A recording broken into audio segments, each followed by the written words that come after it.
Steve, appreciate your time today, man. I'm excited to hear more about what you all are building with Arcturus. To start, obviously Arcturus is a volumetric video company. For someone hearing the word volumetric video for the first time, how would you break it down? How would you explain it?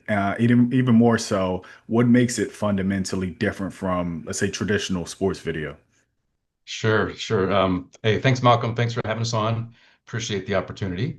So volumetric video, think of it as the natural kind of extension of 2D video. So with traditional video, you get each camera gives you one angle on the action.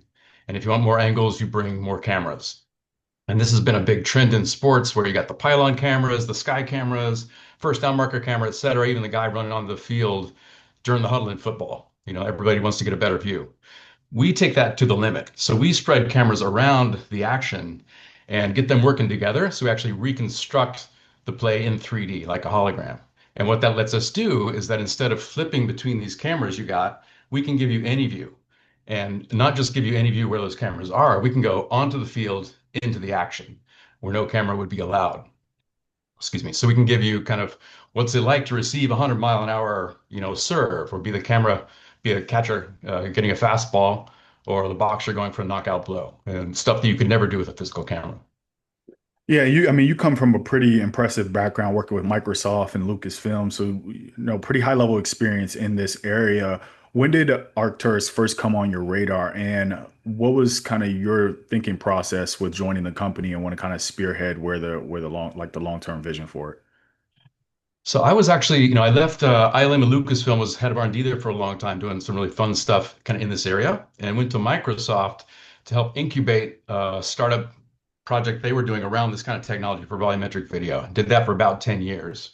And we were doing that in a studio context for metaverse and kind of film and TV applications, very controlled conditions. Arcturus was already also in the space. They were doing tools, production technologies and streaming for volumetric video. So we were working together. We knew each other, good friends and everything. When Microsoft decided to get out of the metaverse business, they let me spin our business out and join forces with Arcturus. So now we had capture all the way through production and streaming. And when we got our minds together, we made some critical breakthroughs to let us get out of the studio. And that was really the big deal for us because now we could go after the more interesting, high value content like sports. And so we rebooted the company a couple of years ago and we're going at it. So you look back in hindsight, from like where you started to where the technology is now. What were some of those hurdles with the technology early on and the evolution of how it's evolved and changed over the last the time that you started working with Microsoft to now working with Arcturus?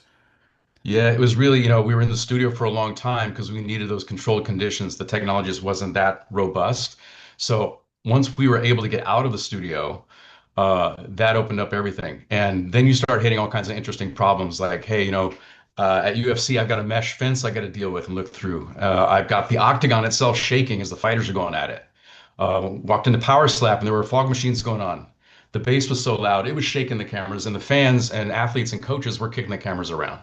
So it's just a totally different world from the studio. Even like baseball has the net, Yeah. huge pain, the net. Hockey has the net. Hockey has plexiglass.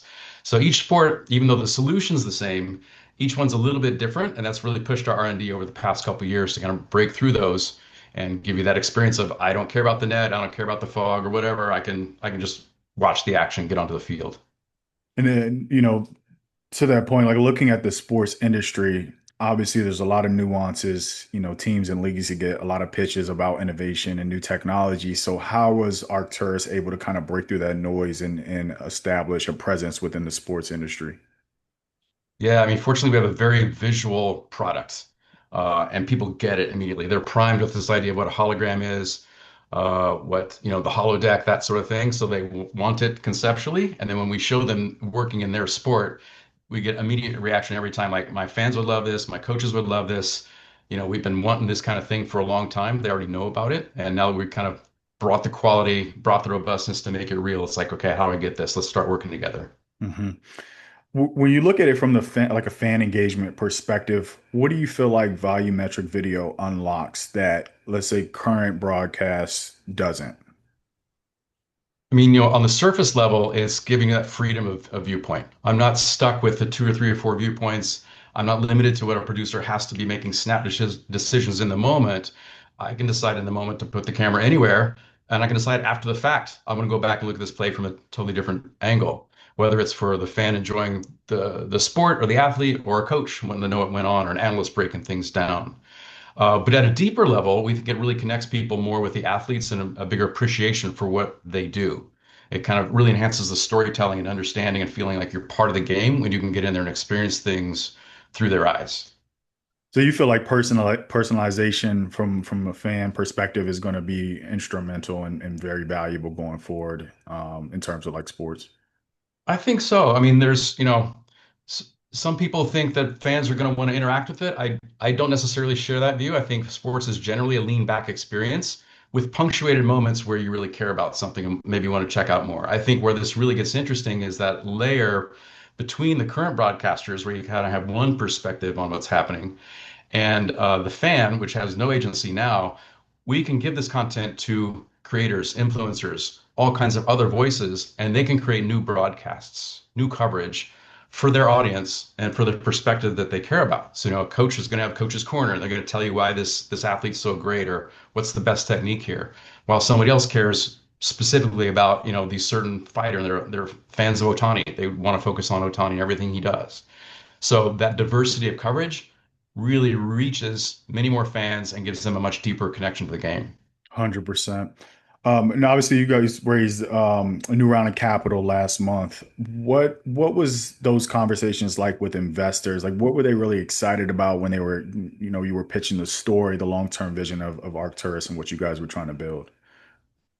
Yeah, it's been great because everybody we talk to, everybody, investors, sports stakeholders, you name it, they get it, they see the vision, and they actually believe it's inevitable. They all believe this is going to happen. It's just a question of when, how fast, and who's going to get there. And there have been several, major companies going at it, trying to do this over the years. And I think we've finally kind of cracked and got to that quality level and versatility where they believe, okay, now is the time. Now we can start evolving this forward. It's going to be real. And they understand, the potential of just not having that one broadcast. They're excited by, and they see obviously the trends in media where younger audiences are tuning into the influencers more than they are the broadcast. So they want to reach those fans. So it's like a technology that they want because it gives them more immersion, but it's solving a problem they have right now, attracting and retaining younger fans. Hmm. And with this current round of fundraising, were there any lessons or takeaways that you got from how investors are thinking about emerging technologies and what they're really, so I guess, some of the nuances they're looking for? Yeah, I think they've been really practical, and good advice. Not really a surprise to us, but it's been fairly consistent. Sports is a hard market to get into. It takes a lot of time. It's a seasonal thing. So if you don't make it this season, well, let's do it next season. And that's tough for a startup. We're a little bit fortunate there because our solution applies to many leagues at once. We can sort of rotate through the seasons and pick people that wherever they are in their schedule. But that's the big concern for them is like, okay, it works. How long is it going to take you to get to scale and get adopted at a league level? Yeah, yeah. And then getting back to the fan perspective, where do you see volumetric, how the content changes, highlights, or maybe social sharing? Like, how does it kind of fit within that ecosystem of how moments travel and fans engage with one another? Yeah, I think that's what we want to do. We're really eager to do is get the content, the raw content out into creators' hands so that they can be creating stuff for their fan base. And I think, from what we hear, the sports stakeholders are behind this as well. They want to enable new creators to tell the sports stories. So it's really reaching out to that next generation of fans, and some of them will actually want to participate directly too. So that'll be an interesting way when fans start sharing among their communities their take on that play last night. We haven't also mentioned, this is initially we're talking about just the 2D experience, but when you have a 3D copy of the game that's photoreal kind of hologram of the game, you can experience it in 3D. So, younger generations are digital native, they're 3D native, they're used to playing Minecraft and Fortnite, they're used to 3D worlds. So now having my sport be able to be experienced in that kind of context that they're used to suddenly gives them an agency and a way of dealing things you can't get from TV. Hmm. So on my phone or my tablet or my Xbox console, I can navigate and kind of participate in that world in a different way and think about the game differently. And at the most extreme, I can put on a VR headset and be right there on the field with the athlete, experiencing everything they do, full size, full force. full speed. And that's a completely new experience nobody's had. Hmm. Do you see any specific challenges in adjusting or adapting to the way the younger consumers or fans experience sports and how you guys, implement your technology?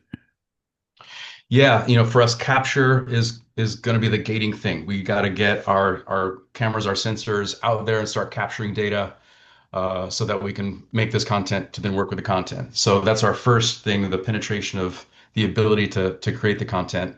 And then once we have it, getting it into those creators' fans and getting it into forms that actually resonate, with fans. We can speculate all day long, but we really need to get out there and see what they respond to and then, kind of adapt to what they want. Hmm. And last couple of questions before we wrap up here. When you look long term, the vision, what you guys are building, what excites you the most about Arcturus and how it is changing the overall sports landscape and how fans interact with highlights and content? hmm Yeah, I think it comes back down to changing our concept of what it means to cover sports. We've been living in this 2D world the entire time. 80 years it's been kind of linear TV coverage and breaking that open so you can be part of the game, be on the field, be with the athlete, experience what they do. It's going to be completely different. Obviously, 2D will still be around. It will still be primary. We're not going to displace that. We're going to complement it, but we can make 2D better and we can then bring these completely new experiences to people. And I'm really eager to see what people do with it. I love it. Steve, appreciate your time. Where can people find out more about you, but also Arcturus and what you all are building? Yeah, easiest thing to do is just check out our website. We have several samples there. Once you see it, you'll totally get what we're talking about. Arcturus-sports.com. Thank you, Steve. Appreciate it. Hey, thanks, Malcolm. Appreciate it too.